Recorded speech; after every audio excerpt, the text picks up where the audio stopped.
If every AI tool changes, then memorizing the tool is the least durable way to keep up.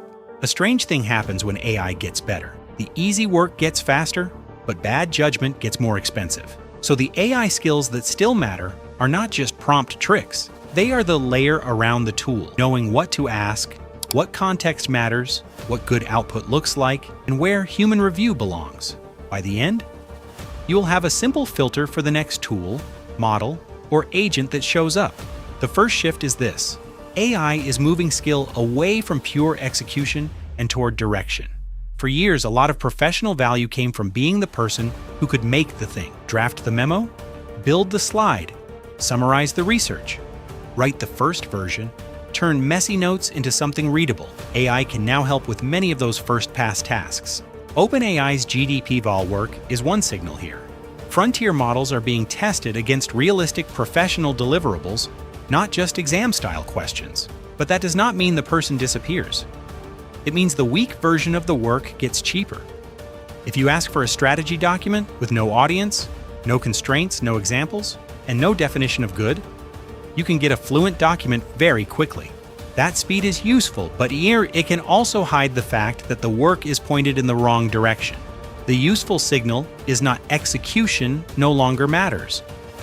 The useful signal is that direction, review, and integration matter more because execution is easier to produce. This also changes how you should practice. If you spend all your time learning where the new button is, you are always waiting for the next button to move. If you practice deciding what outcome is worth producing, what trade-off matters, and what risk needs a human check, the practice follows you into the next interface. That is why the first durable skill is problem framing. Imagine a freelancer, marketer, operator, or team lead opening an AI tool and typing, "Give me a marketing plan." The tool can answer. It might even sound confident, but the real work starts before that prompt. What market are we trying to reach? What is the offer? What does the customer already believe? What budget, timeline, channel, and constraint are real? What would make this plan useful instead of just impressive? That is AI literacy in a practical sense. It is not knowing every button in every product. It is knowing how to translate messy work into a clear request. The person who frames the problem well often gets more useful work from many AI tools. The person who frames it badly gets polished noise. This is why some future of work advice misses the point. It treats AI skills as if they are mostly about operating software. But the software can only respond to the problem you hand it. If the problem is vague, the output becomes vague at higher speed. So practice this. Before you prompt, write one sentence that names the real outcome. Not "make a plan." Instead, help me choose the best launch channel for a small paid newsletter with no audience yet and a 2-week test window. That is a skill that survives the interface. The second durable skill is context design. Prompt engineering is not dead, but the shallow version of it gets stale quickly. A clever phrase that works in one model may stop working in another. A template that feels magical today may feel ordinary next month. The part that lasts is understanding what context the system needs. Think of context as 4 things: facts, constraints, examples, and success criteria. Facts tell the tool what is true. Constraints tell it what cannot be ignored. Examples show the taste and format you want. Success criteria define what good output should accomplish. If you are asking AI to draft an email, the durable skill is not memorizing a perfect email prompt. It is knowing the relationship, the decision you need, the tone that fits, and the details that must not change. This is where many people accidentally blame the tool for a context problem. They say, "The AI gave me generic output." Sometimes the model is weak, but often the request gave it nothing specific to work with. The practical test is simple. Before you ask for output, ask yourself, what would I have told a smart assistant on their first day if I wanted them to succeed? If that information is missing, the AI is guessing. That skill transfers across many AI assistants, co-pilots, agents, and tools that do not exist yet. A useful context package does not have to be long.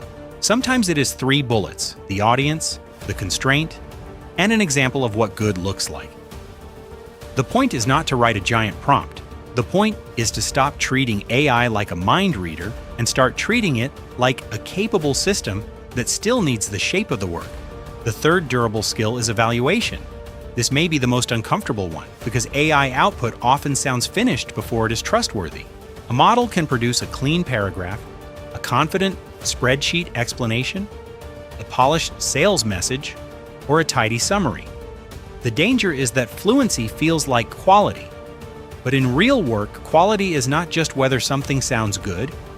It is whether it is accurate, relevant, useful, ethical, and fit for the situation. World Economic Forum research still points to analytical thinking, creative thinking, resilience, flexibility, and technology literacy as important skills. LinkedIn's 2025 skills data also highlights AI literacy in multiple regions, alongside communication, strategic thinking, and adaptability. The pattern is not that human judgment vanishes. The pattern is that judgment has to move closer to the output. If AI drafts a client proposal, someone still has to know whether the promise is realistic. If it summarizes research, someone has to check whether the source actually supports the point. If it writes code, someone has to test the behavior. If it gives a business recommendation, someone has to understand the trade-off. That is why taste matters. Not taste as decoration, but taste as a quality filter. What is too vague? What is too strong? What is missing? What would confuse the viewer, customer, manager, or client? The more AI produces, the more valuable it becomes to recognize the difference between sounds right and is right enough to use. One simple review habit is to separate style from substance. First ask, is this clear? Then ask, is this true? Then ask, would this actually work in the situation I care about? AI often wins the first question before it earns the second and third. The fourth durable skill is workflow design. This is where AI becomes practical or disappointing.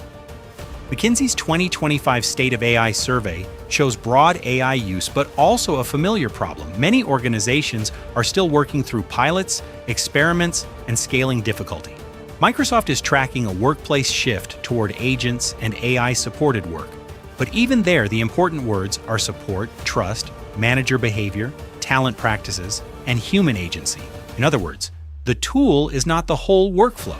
A workflow includes where the work begins, what information is allowed in, what the AI can draft, who reviews it, and how the final decision is approved. For a small business, that might mean AI can draft customer replies, but a person reviews anything involving refunds, legal promises, or angry customers. For a creator, AI can generate title angles, but the human still decides whether the promise matches the video. For a manager, AI can summarize team feedback, but a person still handles sensitive conversations.